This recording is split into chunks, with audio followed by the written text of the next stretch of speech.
สบายดีสบายดีพี่น้องสบายดียามเสาๆเด้ออ๋อโพดโพว่าฝนดีพี่น้องปีนี้ตกเบัดคืนสอดแจ้งมื้อนี้บ่าวแพงก็ไปเยี่ยงกบจนแจ้งพี่น้องเอ้ยบ่าวแพงก็ได้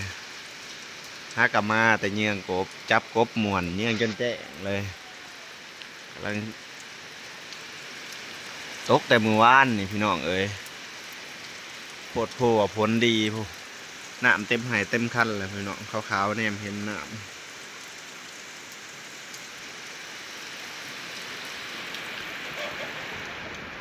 หน้าทุ่งนาบ่าวแพงก็หยอดแล้วเรียบร้อยคือน้อง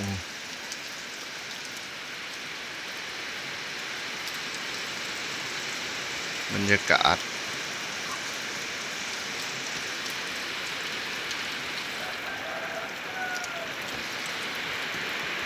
เบิ่งพี่น้อง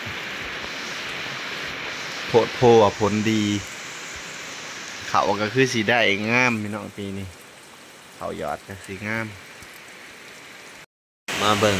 ผลงานบ่าวแพงพี่น้องเงียงจนแจ้งอยู่พี่อีกโอ้ถูก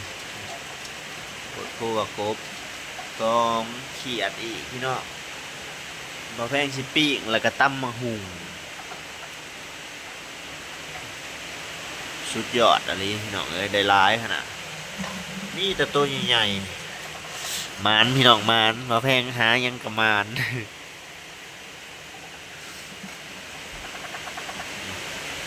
สองถังเลย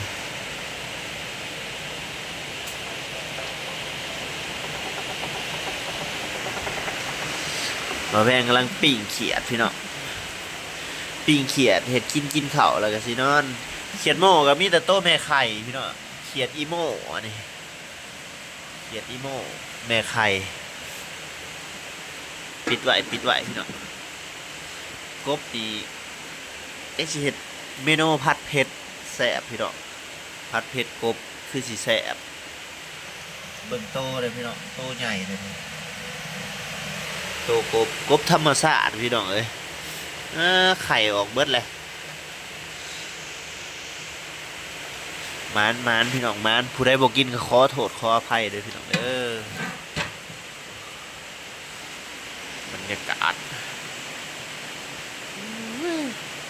โอ้โหฝนตกดีพี่น้อง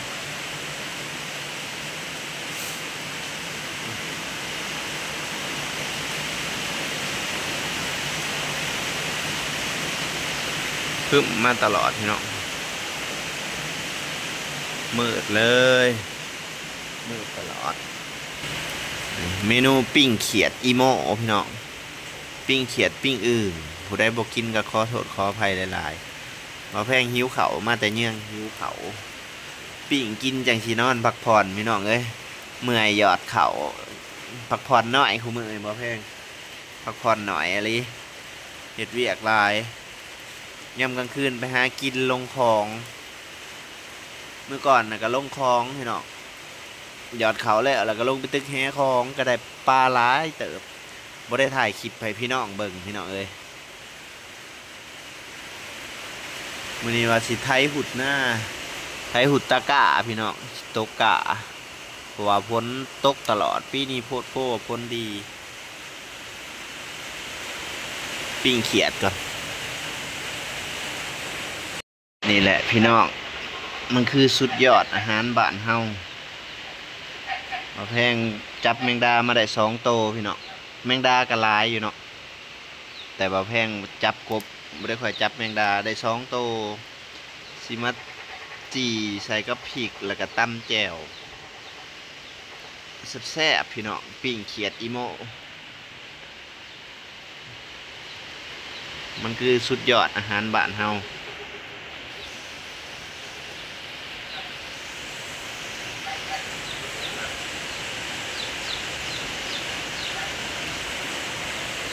ใครบอกกินก็ขอโทษขออภัยเด้อพี่น้องเด้อ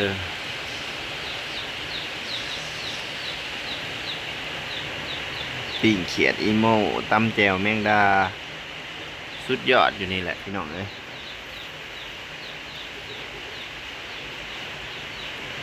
อ ผิดทางผิดทางป้าทุก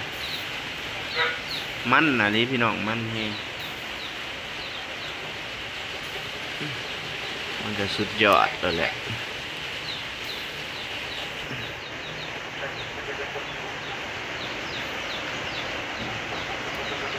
มันจนควันทวนๆเลยพี่น้องมันแหงพามาเบิ่งบรรยากาศกับป้าโตบรรยากาศเป็นตะนอนขนาดพี่น้องกินข้าวแล้วก็สินอนก่อนพี่น้องตื่นมาตอนแรกจังสิไถหุดตะกะ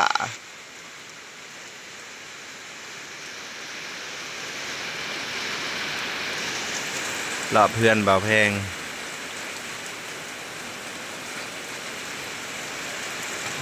บรรยากาศดีแห้งพี่น้องเลย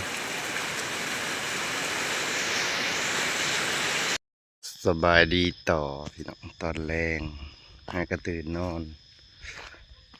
ลงมาหาเก็บเห็ดเพาะตำให้หน้ากับน้องแตก มันก็พักผ่อนพี่น้องสาวเนียงกบจนแจงกินข้าวพักผ่อนตื่นมาพากันมาเก็บเห็ดเพาะคืนมาเพียงมันยังกบเห็นเห็ดเพาะน้องแตงกำลังเก็บเห็ดเพาะ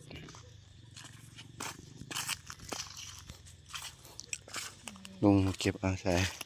สบายดีพ่อพี่น้องเฮ็ดพอนังกันพี่น้อง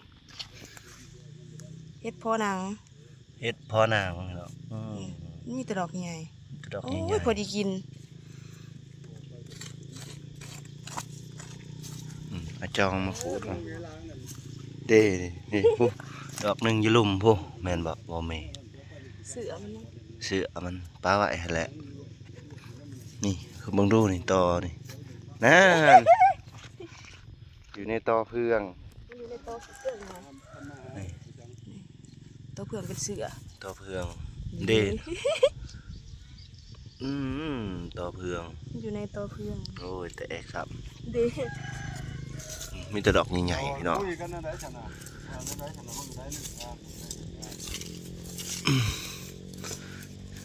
เห็ดพอมันอยู่ตามตอเพื่อง กำลังสิเปิดบ่อ มาเด้อเก็บเฮ็ดพอนกันพี่น้องโอ้ยตัวนี้ยังน้อยอยู่ ป้าไว้เอา เราไปเปิดห้างโดยตรงที่สุดเลยนี่พวกนี้ก็เขาอยู่บ่อ เดี๋ยวพี่น้องมันก็สิอยู่แบบนี้แหละ คืนบ่าวแพงเห็นบักหลายพี่น้องลุงบ่าวแพงมาเก็บเอาก่อน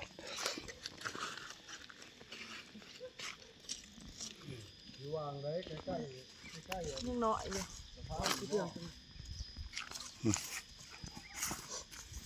ออกตามต่อเพื่อง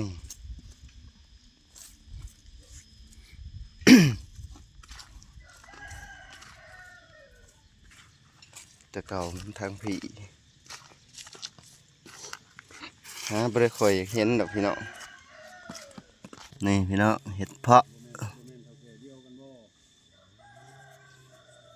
เห็ดเพาะหนัง เป็นหนังนะพี่น้องบ่แม่นเห็ดเพาะผายโอ้ยมีแต่ดอกน้อยๆแท้นี่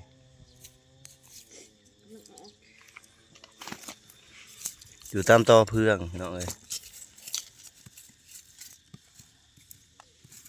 เก็บใส่ของ จะตาบนอามาตมา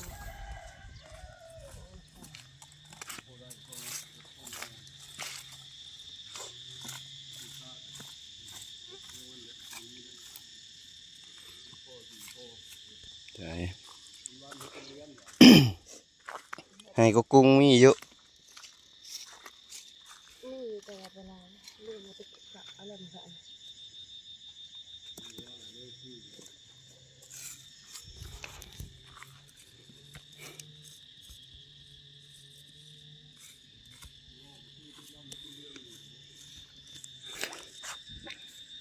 เขี่ยไปเรื่อยๆพี่น้องตามต่อเพื่องใช่โอ้ยยังน้อยๆหนึงปกไว้ปกไว้ ยังน้อยแล้วปก เผื่อมันใหญ่ผู้แรกเขาไทยหัวหน้าผู้แรกเห็นบ่ปีนะคู่ น้องนะ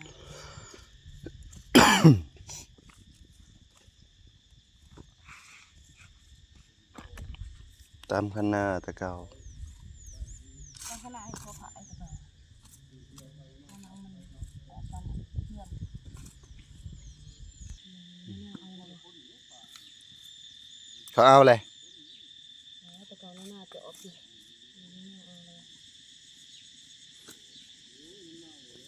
อย่างไปเบิ่ง